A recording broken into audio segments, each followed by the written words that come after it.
마법이 지혜와 함께하는 밤 이야기입니다.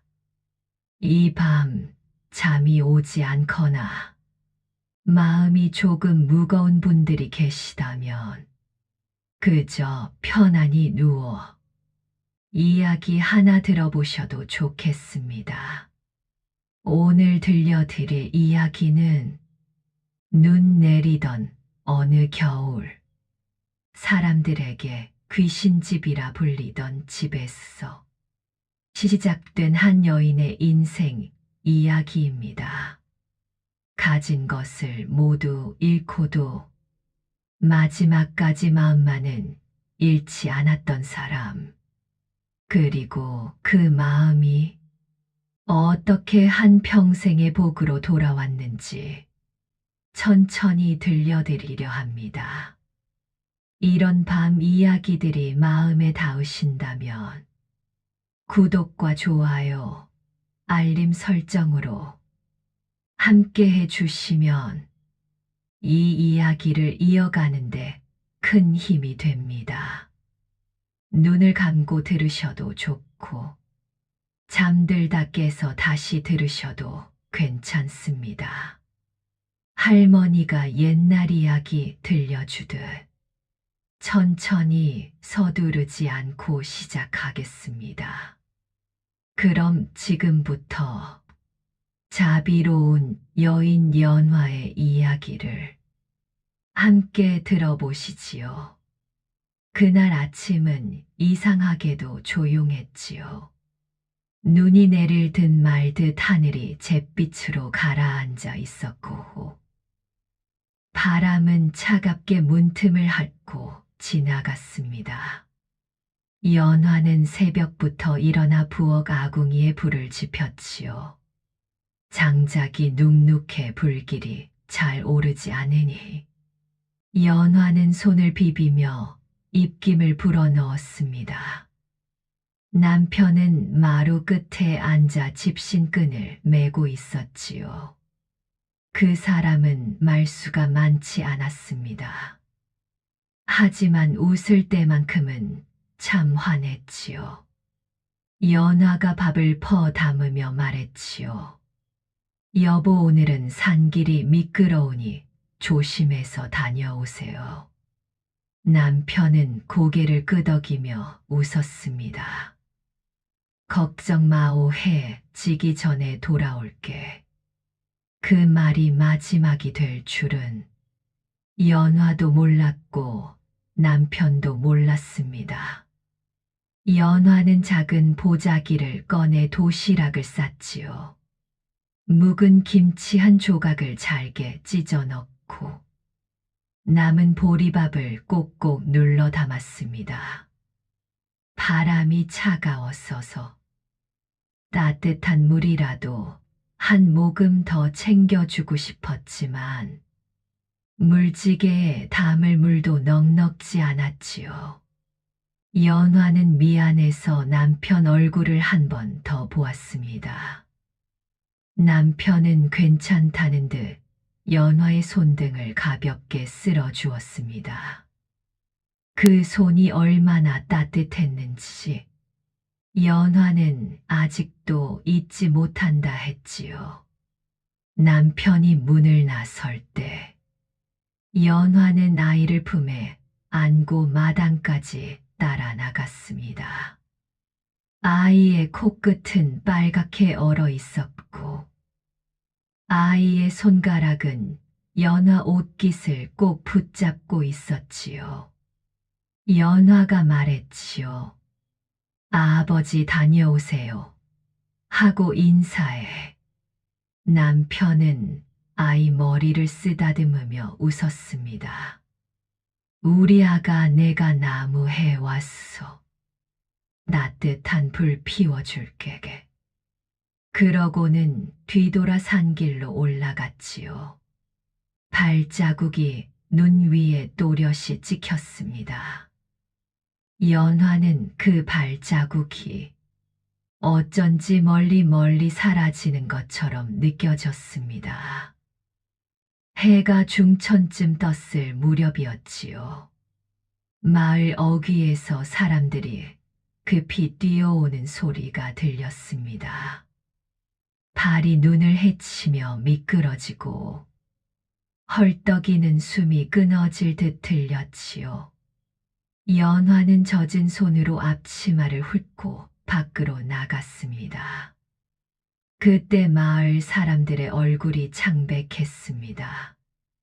눈을 마주치지 못하고 입술을 달싹이다가 말이 끊겼지요. 연화가 먼저 물었습니다. 무슨 일이에요? 우리 서방은요? 그런데 아무도 대답을 못했습니다.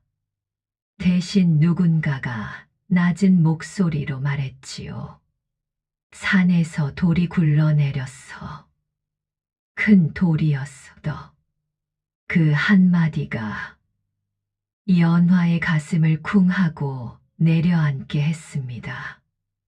연화는 아이를 이웃에게 던지듯 맡기고 치마 자락을 움켜쥔 채 산으로 달렸습니다. 눈 위에서 몇 번이나 미끄러졌고 손바닥이 까져 붉은 피가 배어 나왔지만 그런 건 느껴지지도 않았지요. 산길은 가팔랐습니다. 바람은 더 차가워졌고 어디선가 까마귀 울음이 들려왔습니다. 연화는 속으로 계속 중얼거렸지요. 아니야, 아니야, 아니야. 그 사람이 그럴 리가 없어. 해 지기 전에 돌아온다고 했잖아. 마을 사람들은 산 아래에서 멈춰 섰습니다. 더는 올라가지 못하겠다는 얼굴이었지요. 하지만 연화는 멈추지 않았습니다. 눈을 헤치고 더 올라가자. 나무들이 불규칙하게 꺾여 있었습니다. 마치 누군가 큰 힘으로 밀어 넘어뜨린 듯 말이지요.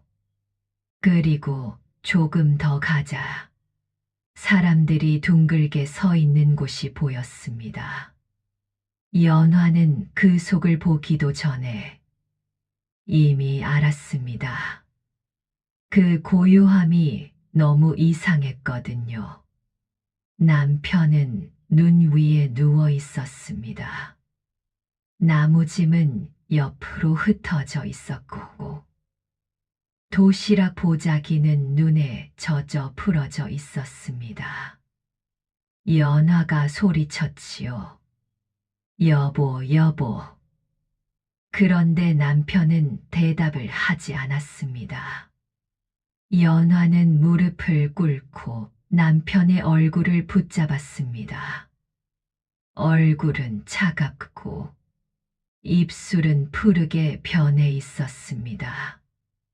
연화는 남편의 뺨을 두드리며 말했지요. 눈 떠요. 나 여기 있어요. 나 여기 있다고요. 그런데 말이지요. 사람의 목숨이 떠날 때는 이렇게 조용히 떠나버리기도 합니다. 연화의 목소리만 산속에 메아리처럼 맴돌았지요. 그날부터 연화의 삶은 달라졌습니다. 장례를 치르는 동안 사람들은 위로를 하는 듯 하면서도 눈빛은 차가웠습니다. 속삭임이 들렸지요. 저 여자가 들어온 뒤로 재수가 없더라. 과부 팔자는 집안을 망친다. 말이 그렇게 돌아다니기 시작하면 사람들은 금방 믿어버립니다.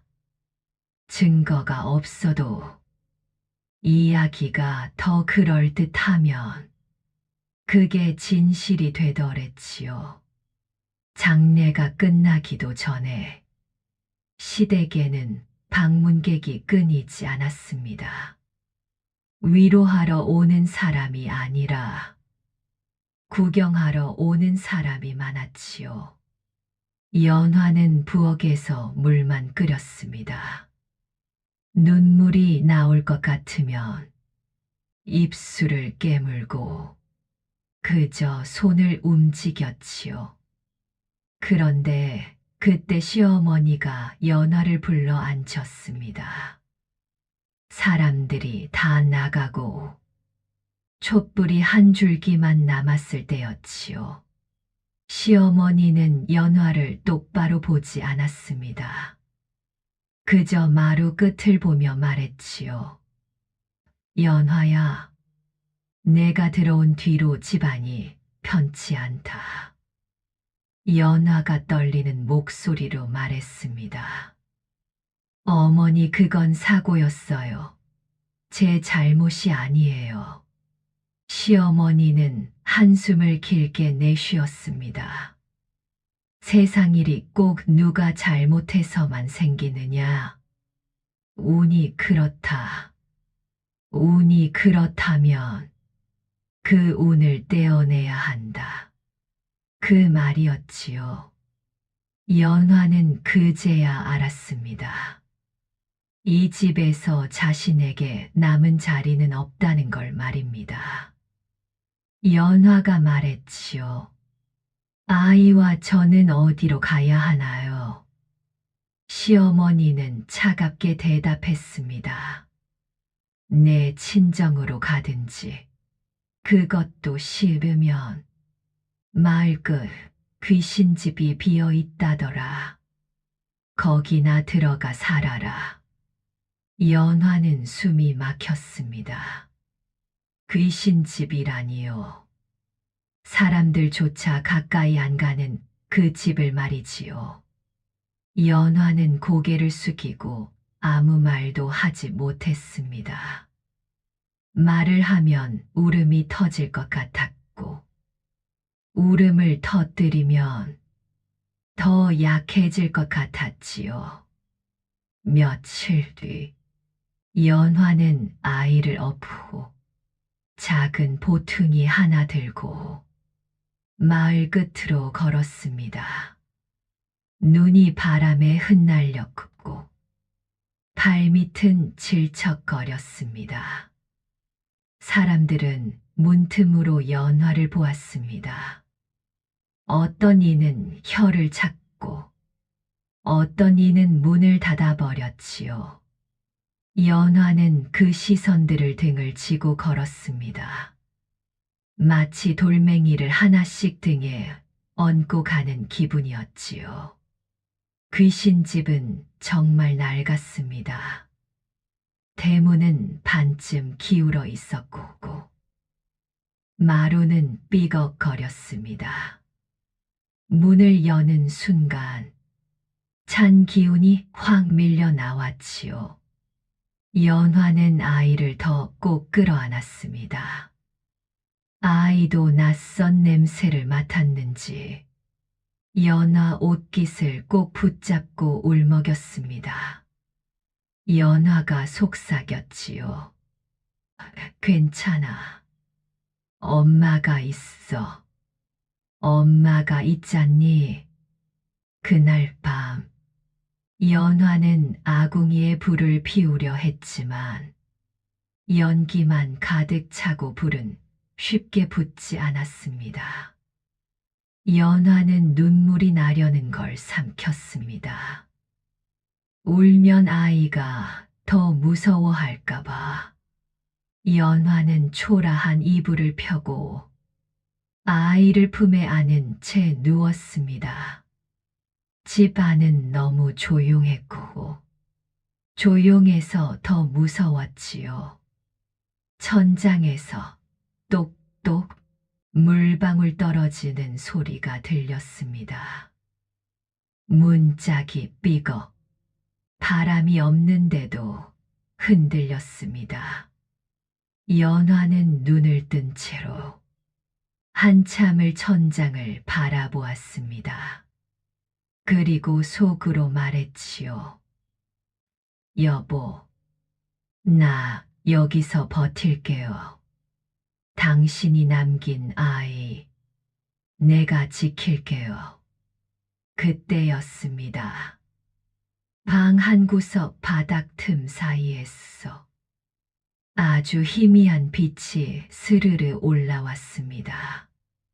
연화는 숨을 삼켰습니다. 눈을 비비고 다시 보았지요.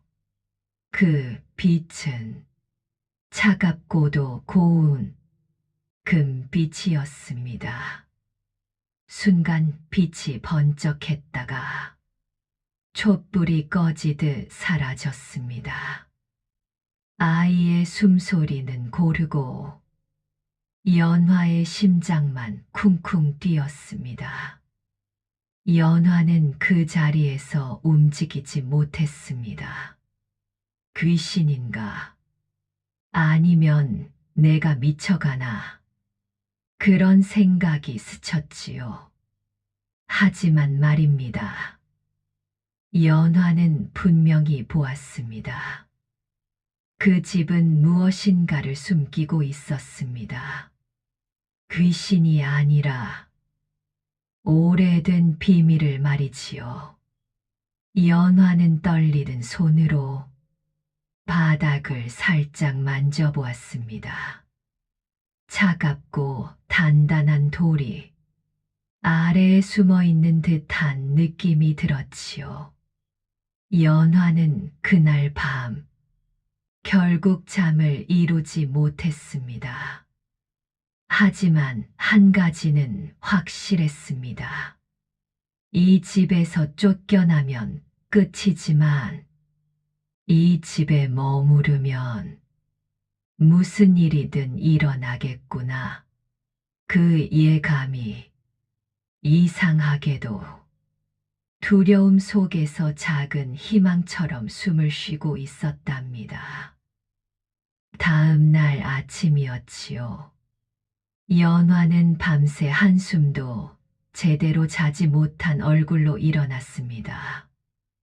눈꺼풀은 무겁고 몸은 천근만근이었지만 아이를 보니 또 힘을 내야 했지요. 아이의 입김이 희미하게 흘러나왔고 볼은 차갑게 식어 있었습니다. 연화는 아이 손을 잡아보며 속삭였지요. 춥지, 우리 아가. 조금만 참자. 엄마가 불 피워줄게. 연화는 아궁이 앞에 쪼그려 앉아 젖은 장작을 한 토막 한 토막 손으로 쪼갰습니다. 손가락 끝이 갈라져 따끔거렸고 손바닥엔 어제 까진 상처가 아물지 않았지요. 불쏘시개가 될 만한 마른 풀을 찾아 마당 구석까지 뒤졌습니다. 그런데 마당이 이상했습니다. 어제까지 쌓여있던 눈이 마치 누가 쓸어낸 듯 한쪽이 비어 있었지요. 발자국도 없는데 그 부분만 땅이 드러나 있었습니다. 연화는 잠시 멈추어 섰습니다. 이 집은 사람이 살지 않아도 집이 집인 척 하고 있구나. 그런 생각이 들었지요. 불은 간신히 붙었습니다. 연기는 눈물처럼 뺨을 타고 흘렀고 연화는 기침을 하며 아이를 품으로 당겼습니다. 따뜻함이 조금씩 방으로 번지자 아이의 표정이 풀렸지요. 아이도 사람인지라 몸이 따뜻해지면 마음이 먼저 풀리더랬지요. 연화는 그 모습을 보며 마음 한쪽이 찡했습니다. 내가 버텨야 한다. 내가 넘어지면 이 아이는 어디로 가나. 그 생각이 연화의 등을 지탱해 주었습니다. 그런데 말입니다. 연화가 모르는 사이 마을에서는 이미 이야기가 돌고 있었습니다. 귀신 집에 과부가 들어갔다더라. 밤에 불빛이 번쩍였다더라. 그 집에서 금빛이 새어 나왔다더라. 사람들 입은 빠르고 그 입은 대부분 진심보다는 흥미거리로 움직이지요. 처음에는 두려움이었고, 다음에는 호기심이었고, 마지막에는 욕심이었습니다. 장터 우물가에서 안악들이 모여 수군거렸습니다. 세상에나 그 집에 들어갔다고 미친 거 아니야. 아이 데리고 거길 들어가다니. 그런데 말이야. 밤에 번쩍했대. 어디서 들었어? 누가 봤대? 누가 봤대 하고 물어보면 사람들은 더 진짜처럼 말합니다. 직접 본 사람은 없는데도 본 것처럼 말이지요. 그러다 누군가가 슬쩍 끼워 넣었습니다. 그 집이 그냥 귀신집이겠어. 그 집은 예전에 큰돈 가진 사람이 살던 집이랬어. 그 사람은 갑자기 사라졌대. 그 말이 나오자 사람들의 눈빛이 달라졌습니다. 두려움이 욕심으로 변할 때 눈빛이 그렇게 바뀌지요. 그때 그 자리에 봉출이라는 사내가 나타났습니다. 연화 남편의 먼 친척이라 했지요. 얼굴은 희고 눈은 좁고 길었습니다. 말투는 부드러운데 눈동자에는 계산이 깃들어 있었지요. 그는 물동이를 내려놓는 척하며 안악들의 말을 조용히 들었습니다. 그리고 천천히 웃었습니다. 사람들은 그 웃음을 보고 아, 이 사람은 뭔가 아는구나 하고 생각했지요. 봉출은 바로 그 심리를 이용하는 사람이었습니다. 봉출이 입을 열었습니다. 귀신집이라니, 귀신이 어디 있소? 그 집은 사람의 욕심이 귀신이 되는 곳이지. 안악들이 놀라 봉출을 보았습니다. 봉출이 낮게 말했지요. 그 집에 들어간 과부가 밤마다 불빛을 켰다지. 그게 귀신이겠소. 뭔가 숨긴 게 있으니 불빛이 나는 거지지. 그 말에 사람들 마음이 흔들렸습니다. 그럴듯했거든요.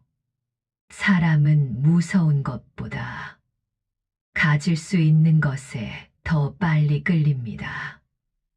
봉출은 여기서 멈추지 않았습니다.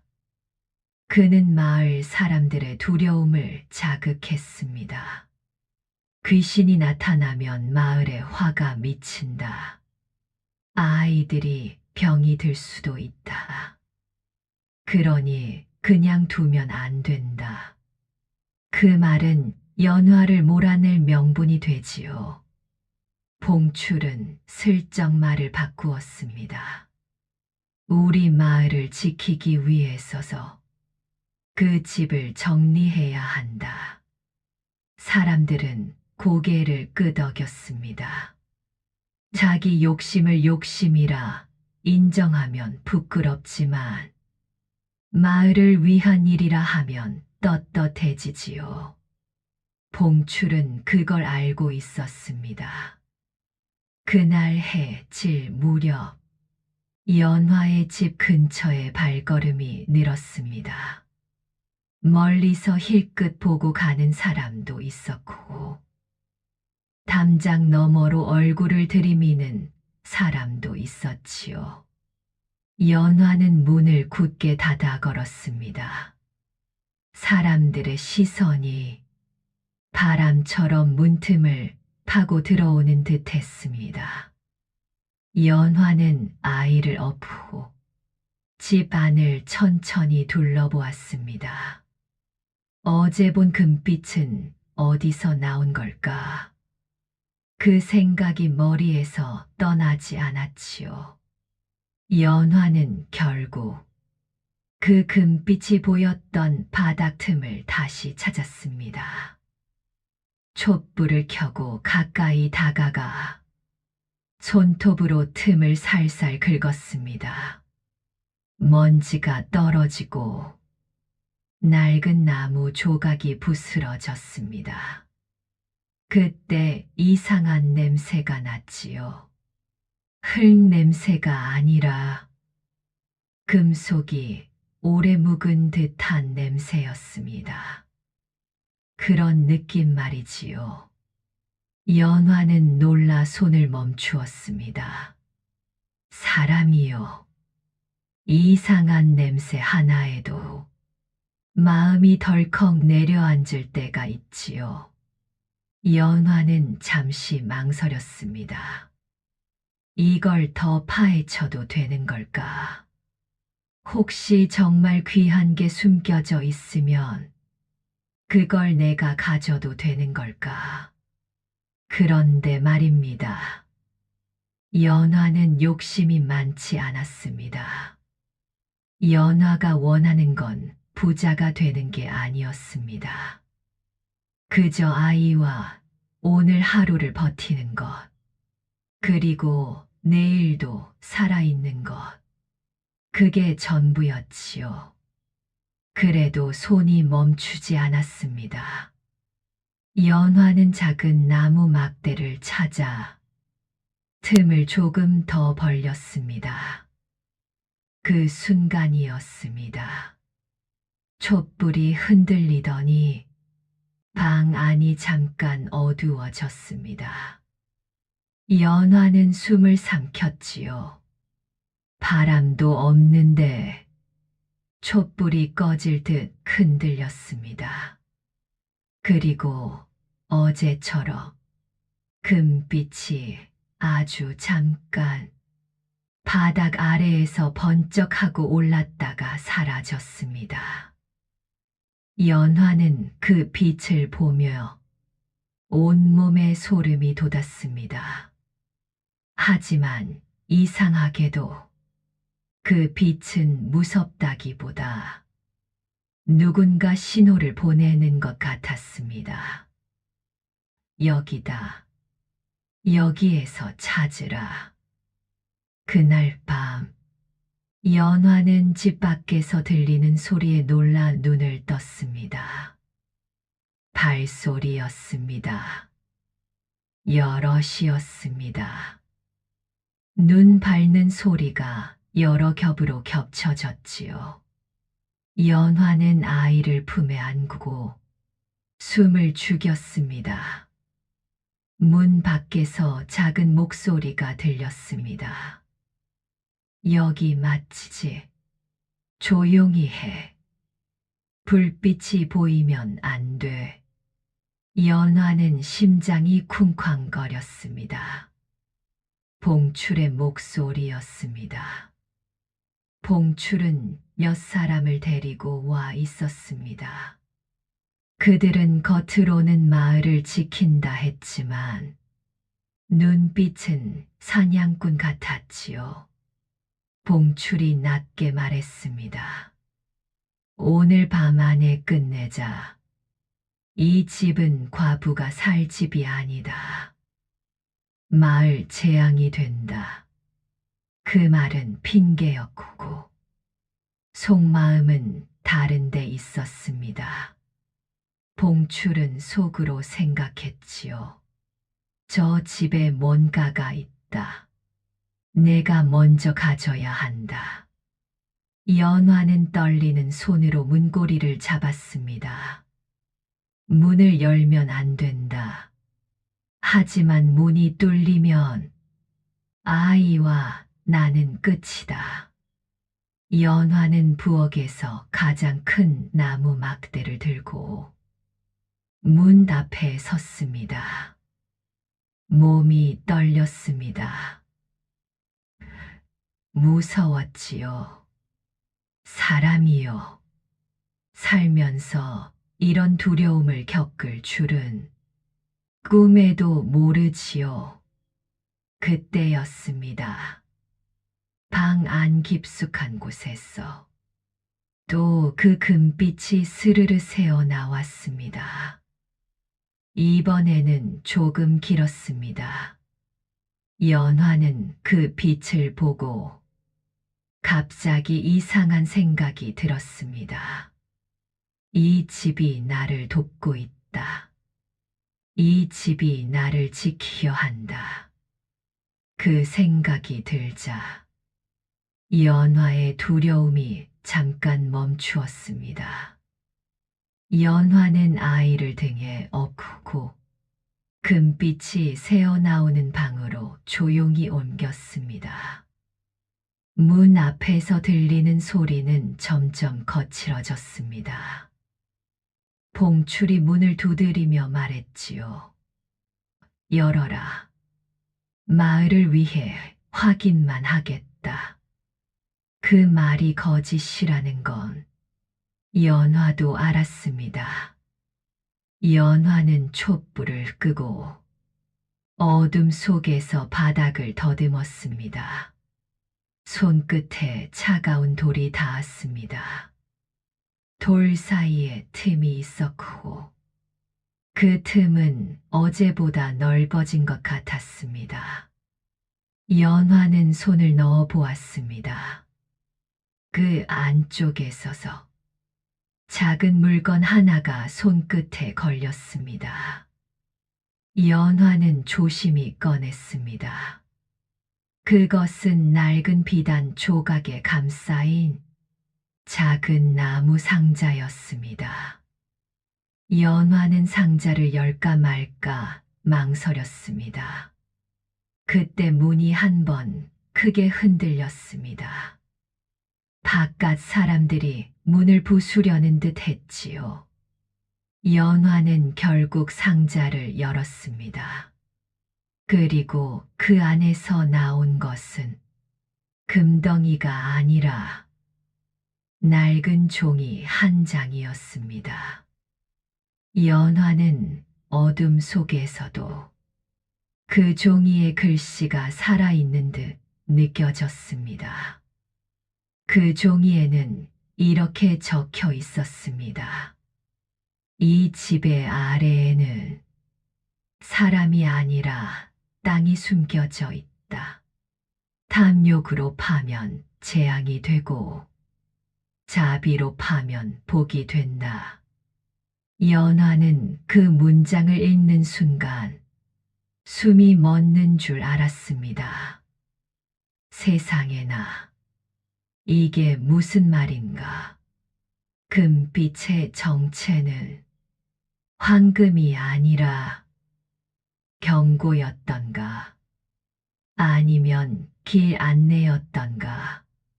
연화의 머리가 복잡해졌습니다. 그때였습니다. 문이 마침내 삐걱하며 열리는 소리가 났습니다. 봉출이 들어오고 있었습니다. 연화는 종이를 가슴에 품었습니다. 아이를 더 꼭 안았습니다. 봉출의 발소리가 방 안으로 들어오며 낮은 목소리가 들렸지요. 봤다. 여기야. 불빛이 났던 곳이. 연화는 뒷걸음질 쳤습니다. 심장은 뛰고 목은 말랐습니다. 하지만 연화의 눈빛은 달라졌습니다. 이제 연화는 알았습니다. 이 집의 비밀이 사람들의 욕심을 불러온다는 걸. 그리고 그 욕심은 자기와 아이를 삼키려 한다는 걸 말이지요. 연화는 속으로 외쳤습니다. 여보, 당신이 내게 남긴 건 아이뿐이 아니라 이 집의 운명까지였나 봐요.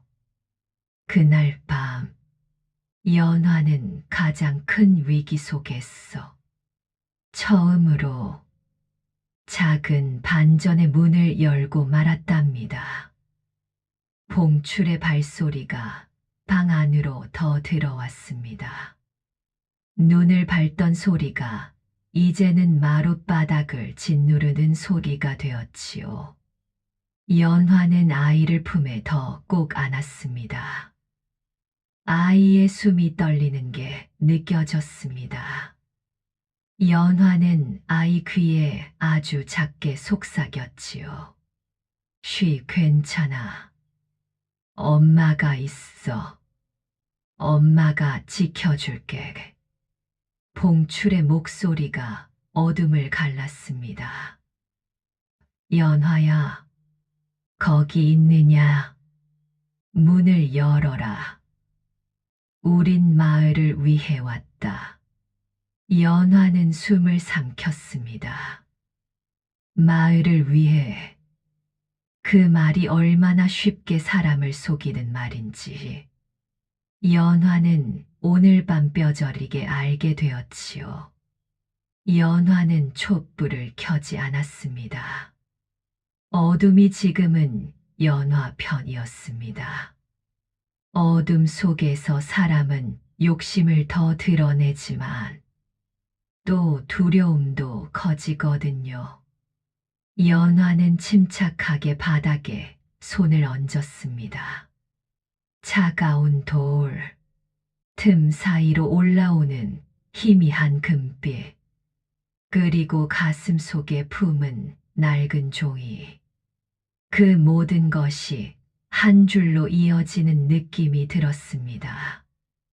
봉출이 마루를 밟으며 들어오자 뒤따라온 사내들이 방 안을 두리번거렸습니다.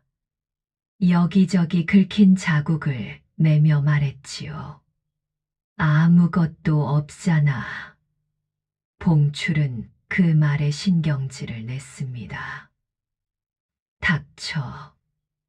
불빛이 났다. 그럼 뭐가 있는 거다. 그는 상자와 종이를 찾는 듯 방 안 깊숙한 곳으로 다가왔습니다. 연화는 그 순간 결심했습니다. 도망치면 끝이다. 이 집을 빼앗기면 아이의 내일도 빼앗긴다. 연화는 어둠 속에서 목소리를 냈습니다. 봉출 씨, 왜 여기까지 오셨어요? 봉출이 멈칫했습니다. 어둠 속에서 여자의 목소리가 나오자 사내들은 서로를 바라보며 주춤했지요. 봉출은 목소리를 낮추었습니다. 연화야, 겁먹지 마. 확인만 하러 왔다. 연화가 조용히 되물었습니다. 확인. 무엇을 확인하려고요? 봉출이 잠시 말이 막혔습니다. 그 틈을 연화가 놓치지 않았지요. 연화는 한 걸음 뒤로 물러서며 말했습니다. 여기서 나가세요. 이 집은 내가 살 집입니다. 봉출이 비웃었습니다. 내가 살 집. 너 같은 과부가 감히. 연화는 목소리를 흔들지 않았습니다. 과부라서 더 버팁니다. 아이 때문에 더 버팁니다. 봉출은 화가 치밀어 한 발 내딛었습니다. 그때 연화는 손에 쥔 나무 막대를 들어 바닥을 쿵 하고 쳤습니다. 소리가 집안에 울려 퍼졌지요. 사내들이 움찔했습니다. 연화는 그 소리를 이용해 다시 말했습니다. 이 집에 불빛이 났다고요. 그 불빛이 귀신이라면 당신들도 무사할 것 같아요. 봉출의 얼굴이 굳었습니다. 사내들 눈빛이 흔들렸지요. 연화는 한 번 더 밀어붙였습니다. 하지만 귀신이 아니라면요. 여기엔 사람이 숨긴 비밀이 있는 겁니다. 탐욕으로 파면 재앙이고 자비로 파면 복이라 했습니다. 이 말이 무슨 뜻인지 알고 오셨어요. 봉출은 속으로 흠칫했습니다. 연화가 뭔가를 손에 쥐고 있다는 걸 눈치챘기 때문이지요. 봉출이 낮게 말했습니다. 그 종이 어디 있느냐? 연화는 대답하지 않았습니다. 대신 연화는 아이를 품에 안은 채 방 안의 바닥 틈으로 몸을 옮겼습니다. 사내들이 급히 따라오려 했지요. 하지만 그 순간 바닥 틈에서 금빛이 다시 올라왔습니다. 이번에는 아주 길고 선명했습니다. 마치 누군가 촛불을 바닥 아래에서 들고 있는 듯 빛이 흔들리며 방 안을 스쳤지요. 사내들이 숨을 들이켰습니다. 세상에, 진짜 귀신이다. 그 중 한 명이 떨리는 목소리로 말했습니다. 봉출도 순간적으로 얼굴이 창백해졌습니다.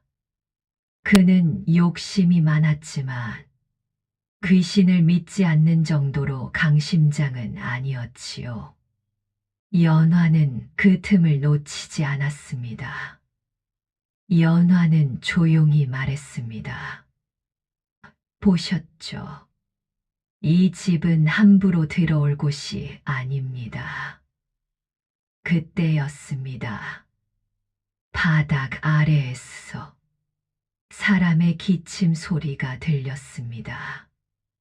아주 희미했지만 분명히 들렸지요. 연화는 얼어붙었습니다. 귀신이 아니라 사람. 그 생각이 번개처럼 스쳤습니다. 봉출도 들었습니다. 그는 눈을 크게 떴습니다. 뭐냐? 누가 밑에 있냐? 사내들은 뒤로 물러나며 말했습니다. 사람 소리야. 사람이 밑에 있다고. 연화는 심장이 쿵 하고 내려앉았습니다. 금빛의 정체는 귀신이 아니라 바닥 아래에 숨어있던 누군가의 등불이었던 겁니다. 연화는 떨리는 손으로 바닥을 더듬었습니다. 돌판이 아주 살짝 들릴 수 있는 모양이었습니다. 연화는 종이를 꺼내 읽었던 문장을 떠올렸지요. 사람이 아니라 땅이 숨겨져 있다. 탐욕으로 파면 재앙이고 자비로 파면 복이 된다. 연화는 그 말이 이제 이해되기 시작했습니다. 바닥 아래에는 사람이 숨겨둔 땅의 비밀, 그리고 그 비밀을 지키는 누군가가 있었던 겁니다. 연화는 봉출을 바라보며 말했습니다. 당신들, 내려가면 안 됩니다. 봉출은 비웃으며 말했습니다. 이제 와서 겁주냐? 사람이 밑에 있다면 더 좋지. 입을 막아버리면 된다. 그 말이 나오자 연화의 눈빛이 바뀌었습니다. 연화는 그제야 깨달았습니다. 봉출은 이 집을 정리하러 온 게 아니라 비밀을 차지하러 왔고 비밀을 지키는 사람까지 없애려 한다는 걸 말이지요. 연화는 목숨을 걸기로 했습니다. 연화는 갑자기 큰 소리로 외쳤습니다. 이장님, 여기요. 사람이 죽어요. 사내들이 깜짝 놀랐습니다. 봉출은 이를 악물고 연화에게 달려들었습니다. 입 막아. 전연 입 막아. 연화는 몸을 틀어 문 쪽으로 뛰었습니다. 하지만 문은 이미 봉출 일당이 막고 있었지요. 연화는 순간적으로 방 안의 아궁이 쪽으로 몸을 돌렸습니다. 불씨가 아직 살아 있었습니다. 연화는 제가 담긴 그릇을 집어 바닥에 확 뿌렸습니다. 제가 허공에 흩어지며 사내들의 눈에 들어갔지요. 아이고 눈이야. 사내들이 비틀거렸습니다. 연화는 그 틈에 아이를 품고 방 안의 기둥 뒤로 숨었습니다. 연화는 떨리는 손으로 바닥 돌판의 가장자리를 다시 찾았습니다. 손끝에 작은 홈이 느껴졌지요. 연화는 나무 막대를 홈에 끼우고 힘껏 지렛대처럼 눌렀습니다. 돌판이 끼익 하고 움직였습니다. 그 순간 바닥 아래에서 숨죽인 듯한 목소리가 들렸습니다. 누구냐? 연화는 속삭였습니다. 저는 연화입니다. 여기 사내들이 들어왔어요. 당신이 누구든 지금 나오면 죽습니다. 그 아래의 사람은 잠시 숨을 멈췄다가 작게 말했습니다. 불을 꺼라. 빛을 숨겨라. 연화는 고개를 끄덕였습니다. 그 목소리는 늙고 떨렸지만 이상하게도 단단했습니다. 봉출은 재를 털어내며 다시 다가왔습니다. 연화야, 내가 뭘 숨겼는지 안다. 종이 내놔라. 연화는 이를 악물고 말했습니다. 당신은 이 집에서 나가야 합니다. 봉출이 비웃었습니다. 나가. 내가 왜 나가? 이 집은 원래 내 집이 될 운명이다. 연화는 봉출에 말했어. 자신의 남편이 죽은 뒤 이 친척이 언제부터 움직였는지 느낄 수 있었습니다. 이 인간은 오래전부터 노리고 있었다. 지금은 기회가 왔다고 생각하는 거다. 연화의 분노가 가슴에서 솟구쳤지요. 그때였습니다. 바닥 아래에서 금빛이 또 한 번 번쩍였습니다. 그러더니 돌판 틈 사이로 작은 꾸러미가 밀려 올라왔습니다. 연화가 그것을 잡아당기자 흙에 젖은 천 조각에 쌓인 쇳조각 같은 것이 나왔지요.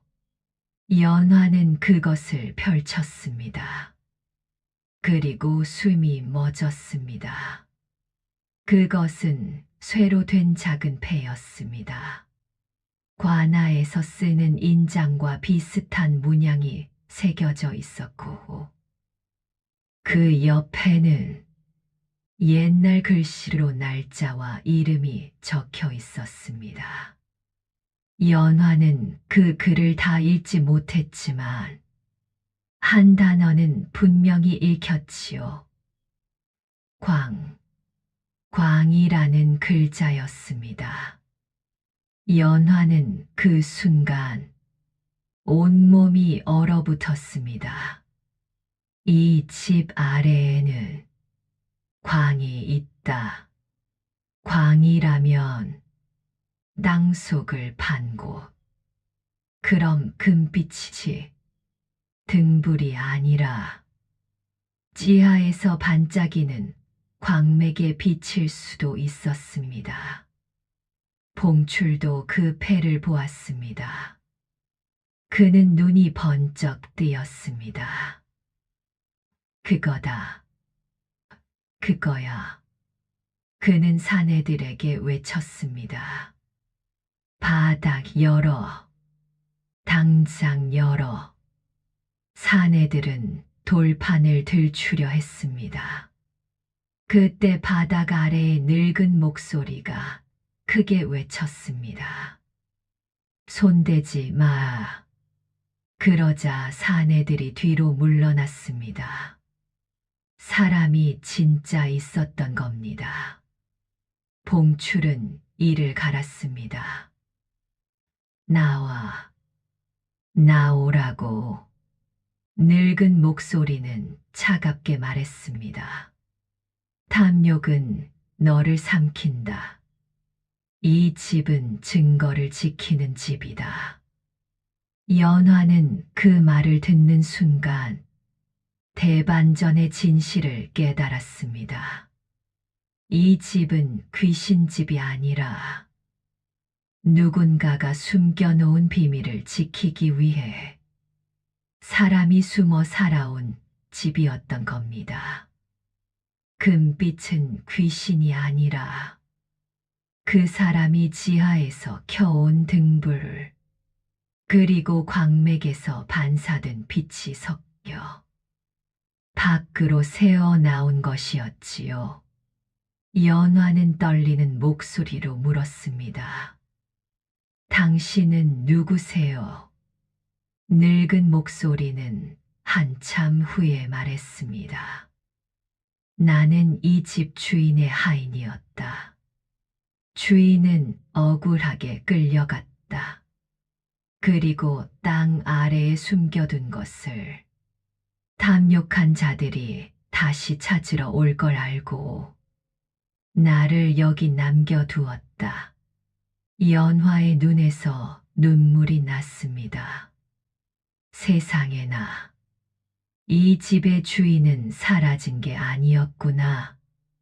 억울하게 끌려간 거였구나. 봉출은 그 말을 듣고 더 흥분했습니다. 억울. 그딴 건 상관없다. 내가 지금 가진다. 그는 돌판을 억지로 들어 올리려 했습니다. 그때였습니다. 바닥 아래에서 갑자기 큰 소리가 났습니다. 쿵, 쿵. 마치 땅이 울리는 듯 했지요. 그리고 돌판 아래 틈에 서서 바람 같은 것이 올라왔습니다. 사내들이 겁에 질려 뒷걸음질 쳤습니다. 연화도 순간 흔들렸지만 연화는 바닥 아래 목소리를 믿기로 했습니다. 연화는 결심했습니다. 이 비밀을 봉출에게 넘기면 아이와 나는 살아도 영혼은 죽는다. 연화는 큰 소리로 다시 외쳤습니다. 사람 살려요. 여기요. 관아에서도 와야 해요. 사람들이 금방 올 겁니다. 봉출은 분노에 찬 얼굴로 연화를 노려보았습니다. 그때 사내들 중 하나가 말했습니다. 봉출아, 사람들 오면 끝이야. 도망가자. 봉출은 이를 갈며 말했습니다. 닥쳐. 여기까지 왔는데 그 순간 멀리서 진짜 사람들의 발소리가 들려오기 시작했습니다. 누군가 연화의 외침을 들은 겁니다. 그리고 그 발소리는 점점 많아졌습니다. 봉출은 마지막으로 연화를 노려보며 종이를 내놔라. 그럼 살려주마. 연화는 고개를 저었습니다. 살려주는 게 아니라 또 빼앗겠지요. 연화는 말했습니다. 당신은 이미 끝났어요. 봉출은 침을 뱉고 사내들을 데리고 뒷문 쪽으로 뛰었습니다. 눈을 밟는 소리가 다시 들렸지요. 도망치는 소리였습니다.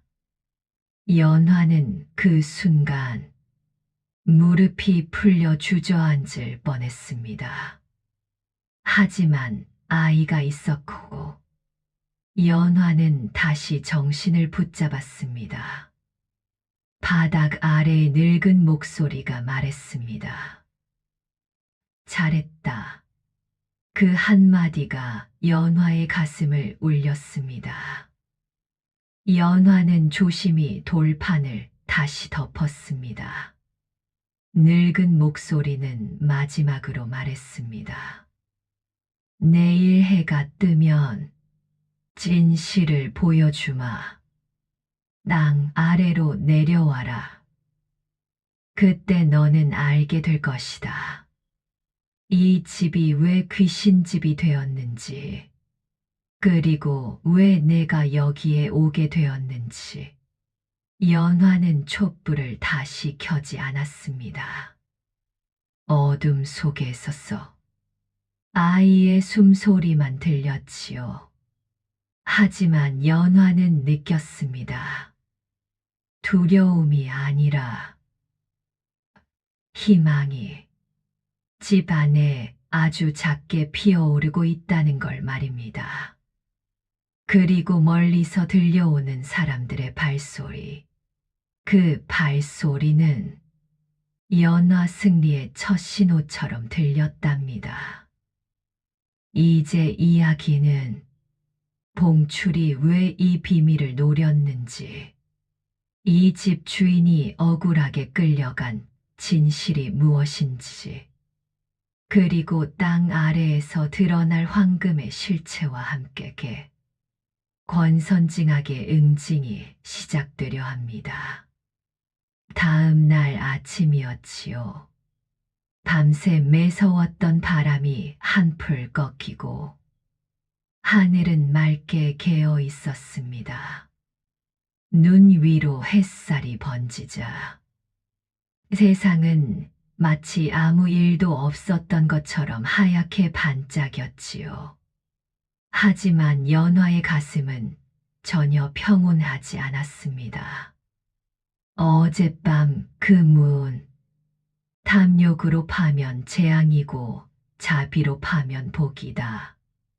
그 글귀가 밤새 연화의 가슴에서 울렸습니다. 연화는 아이를 따뜻한 이불로 덮어주고 아궁이의 불을 조금 더 지폈습니다. 아이의 숨이 고르게 이어지는 걸 확인한 뒤 연화는 조심히 방 한가운데로 갔습니다. 어제 돌판을 덮어둔 곳. 그곳은 햇살이 비추어도 어딘가 어두운 기운이 남아있는 듯 했지요. 연화는 깊게 숨을 들이켰습니다. 사람이요. 어떤 문 앞에 서면 평생의 길이 갈라지는 기분이 들 때가 있지요. 연화에게 오늘이 그런 날이었습니다. 연화는 나무 막대를 가져와 돌판 가장자리에 다시 끼웠습니다. 그리고 힘을 주었습니다. 끼. 돌판이 움직이며 차가운 공기가 훅 올라왔습니다. 연화는 속으로 중얼거렸지요. 부디, 부디 사람이 맞기를, 그리고 부디 나와 아이를 해치지 않기를. 돌판이 조금 들리자 아래에서 아주 약한 빛이 새어 나왔습니다. 어젯밤의 금빛보다 훨씬 부드럽고 따뜻한 빛이었지요. 그 빛을 따라 내려가니 돌로 만든 계단이 있었습니다. 연화는 손을 뻗어 계단을 더듬었습니다. 계단은 오래되었지만 누군가가 닦아놓은 듯 비교적 깨끗했습니다. 연화는 그 순간 깨달았습니다. 이 아래에는 정말 사람이 살고 있다. 오래도록 혼자서 숨죽여 살고 있다. 연화는 아이를 잠시 업고 내려갈까 망설였습니다. 하지만 아이를 데리고 내려가면 위험할지도 몰랐습니다. 연화는 아이 곁에 작은 그릇에 물을 두고 불씨를 살려두었습니다. 그리고 문틈에 바람이 덜 들어오게 천 조각을 걸어두었지요. 연화는 아이 이마에 입을 맞추며 속삭였습니다. 엄마, 금방 올게. 조금만 기다려줘.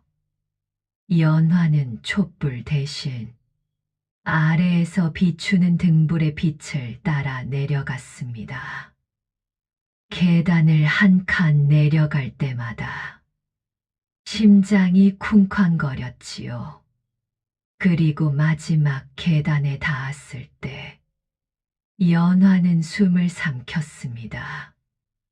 그곳은 작은 방이었습니다. 땅속인데도 눅눅하지 않았고 오히려 따뜻했습니다. 벽에는 낡은 부적과 종이들이 붙어 있었고 한쪽에는 짐을 싸놓은 듯한 보따리들이 놓여 있었습니다. 그리고 방 가운데 허리가 굽은 늙은이가 등불을 들고 연화를 바라보고 있었습니다. 늙은이는 눈이 깊었습니다. 흰 수염은 가슴까지 내려왔고 손은 떨렸지만 눈빛은 놀랍도록 또렷했습니다. 늙은이가 낮게 말했지요. 왔구나. 연화는 목소리가 떨렸습니다. 당신이 어젯밤 그 빛의 주인인가요?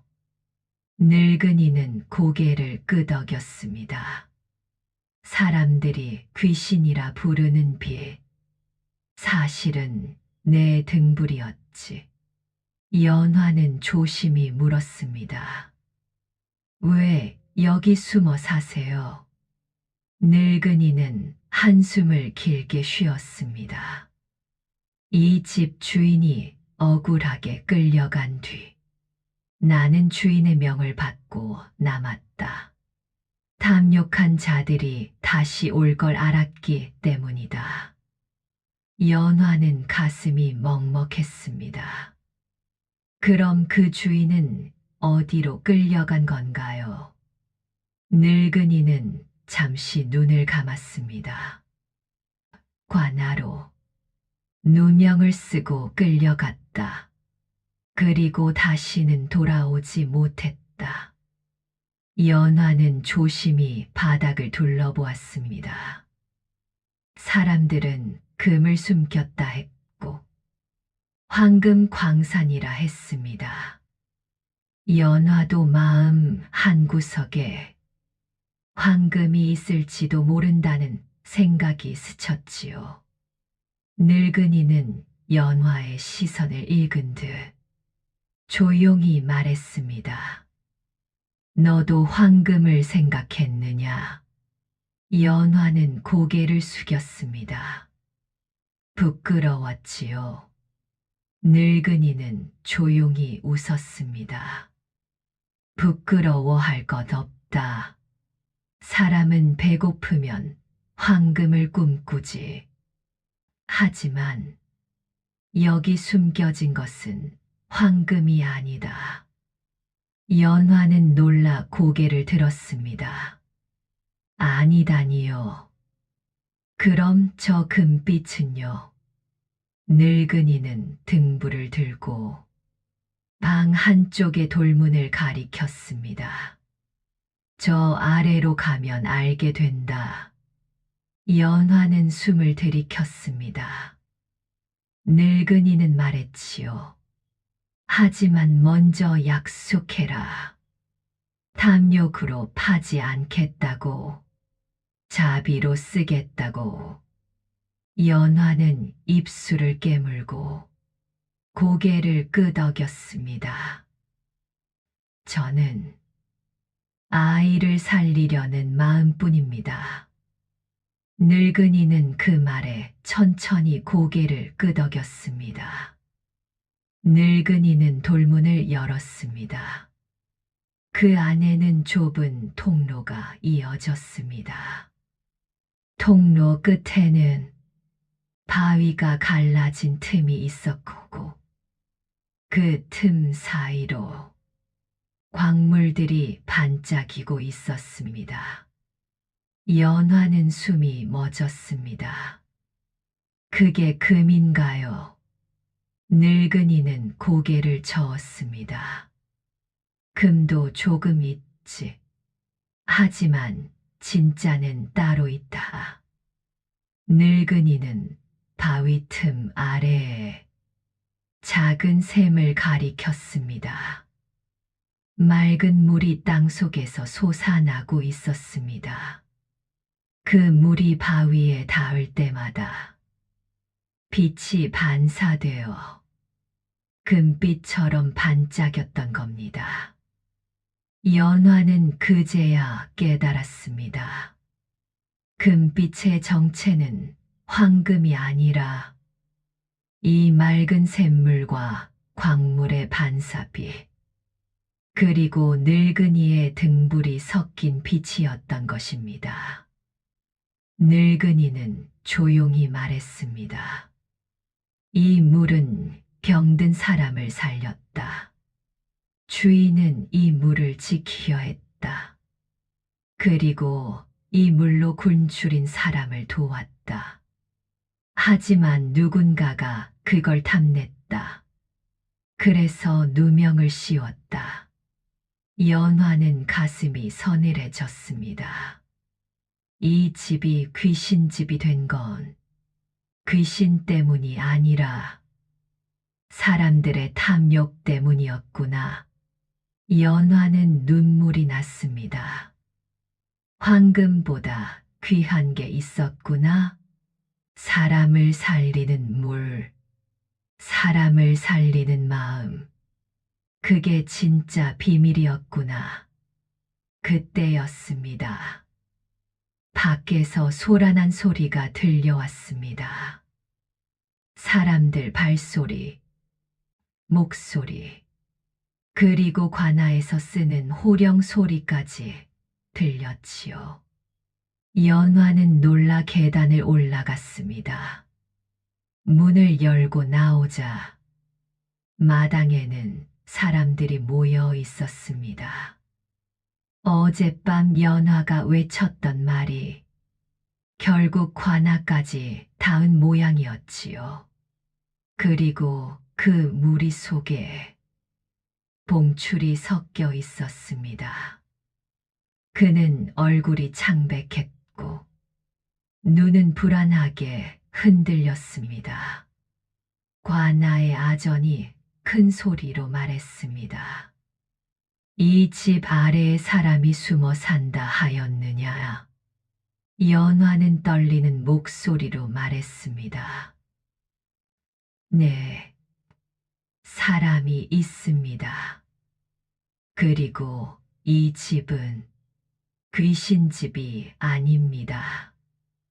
억울한 사연이 있습니다. 사람들이 웅성거렸습니다. 봉출은 이를 갈며 말했지요. 전연이 거짓을 꾸미는 겁니다. 관아의 아전이 봉출을 쳐다보았습니다. 내가 어젯밤 이 집에 들어왔다 하지. 봉출은 말문이 막혔습니다. 사내들 몇이 이미 달아났고 남은 자들은 겁에 질려 서로를 팔아넘겼지요. 그때 늙은 하인이 계단에서 올라왔습니다. 늙은이는 등불 대신 손에 작은 쇠패와 종이들을 들고 있었습니다. 그것은 주인이 남긴 증거였지요. 늙은이는 관아 사람들 앞에 무릎을 꿇고 말했습니다. 이 집 주인은 누명을 썼습니다. 마을의 곡식을 훔쳤다는 누명. 하지만 진실은 다릅니다. 주인은 곡식을 나눠줬습니다. 굶주린 자들에게. 그리고 그걸 탐낸 자들이 주인을 죄인으로 만들었습니다. 늙은이는 봉출을 똑바로 바라보았습니다. 그 앞장선 자가 바로 저 사내입니다. 봉출의 얼굴이 새하얘졌습니다. 봉출은 소리쳤습니다. 거짓말이다. 저 늙은이가 미친 거다. 하지만 늙은이는 종이들을 내밀었습니다. 그 종이에는 곡식 창고의 장부와 사람들에게 나눠준 기록이 적혀 있었습니다. 그리고 관아 인장이 찍힌 문서도 있었습니다. 이 증거는 누가 봐도 거짓이 아니었지요. 아전은 눈살을 찌푸렸습니다. 이 인장, 진짜다. 봉출은 그제야 도망치려 했습니다. 하지만 관아의 군졸이 봉출의 팔을 잡았습니다. 봉출은 버둥거리며 소리쳤습니다. 놔라. 나는 친척이다. 하지만 군졸은 냉정하게 말했습니다. 친척이면 더 부끄러운 줄 알아라. 봉출은 끝내 끌려갔습니다. 그 순간 마당에 모여있던 사람들의 얼굴이 굳었습니다. 어젯밤 함께 왔던 이들이 죄인이 되어 끌려가니 이제 자기들도 떳떳하지 못했지요. 연화는 그 광경을 보며 속이 후련하다기보다 허무함이 먼저 올라왔습니다. 사람이요. 악인이 벌받는 걸 보면 통쾌하기도 하지만 그 악이 결국 사람의 마음에서 나왔다는 걸 알면 마음 한켠이 쓸쓸해지기도 하지요. 관아의 아전은 연화를 바라보았습니다. 내가 이 집의 문을 열지 않았다면 이 진실은 묻혔을 것이다. 연화는 고개를 숙였습니다. 저는 그저 아이를 살리려 했을 뿐입니다. 아전은 고개를 끄덕였습니다. 그 마음이 자비다. 자비가 복을 불렀다. 그날 이후 귀신집이라는 소문은 사라졌습니다. 대신 사람들은 이렇게 말하기 시작했지요. 그 집은 사람을 살리는 집이다. 그 집에 샘이 있다. 그 집의 여인은 결국 마음을 지킨 여인이다. 시간이 흘렀습니다. 연화는 부자가 되지 않았습니다. 하지만 굶지 않았고 아이를 키웠고 그 샘물을 아픈 이들에게 나눠주었습니다. 사람들이 찾아와 말했지요. 연화님, 우리 아이가 열이 내렸습니다. 연화는 조용히 웃으며 그저 물 한 그릇을 더 내어 주었습니다. 그리고 어느 날 연화의 마루에는 사람들이 가져온 곡식과 장작이 쌓였습니다. 황금이 아니라 사람들의 마음이 쌓인 것이었지요. 그 마음들이 햇살에 반사되어 마루가 황금빛으로 빛나 보였답니다. 훗날 사람들은 말했더랬지요. 그 여인의 말년은 참으로 편안했다고. 대청마루에 황금이 쌓였다고. 하지만 그 황금은 금덩이가 아니었습니다. 사람들이 갚은 은혜였고 연화가 베푼 자비가 돌아온 빛이었습니다. 연화는 늙어 손자에게 말하곤 했답니다. 사람이요. 끝까지 가봐야 아는 법입니다. 가장 바닥이라도 마음 하나는 지키면 그 마음이 길을 만들어 줍니다. 그 말은 지금도 이야기로 남아 누군가의 밤을 따뜻하게 비추고 있지요. 이렇게 했어. 연화의 이야기는 끝이 났습니다. 귀신집이라 불리던 곳이 사람을 살리는 집이 되고 황금이라 여겼던 것이 사실은 사람의 마음이었음을 우리는 함께 보았습니다. 사람이요. 끝까지 가봐야 아는 법입니다. 가장 바닥이라 느껴질 때에도 마음 하나만은 지키고 가면 그 마음이 길이 되어 언젠가는 빛으로 돌아오더랍니다. 이 밤 이야기가 조금이나마 마음을 덮여드렸다면 구독과 좋아요로 함께 해주시면 참 고맙겠습니다. 마법의 지혜와 함께 다음 밤에도 또 다른 예시 이야기로 찾아뵙겠습니다. 오늘 밤 편안히 쉬시길 바랍니다.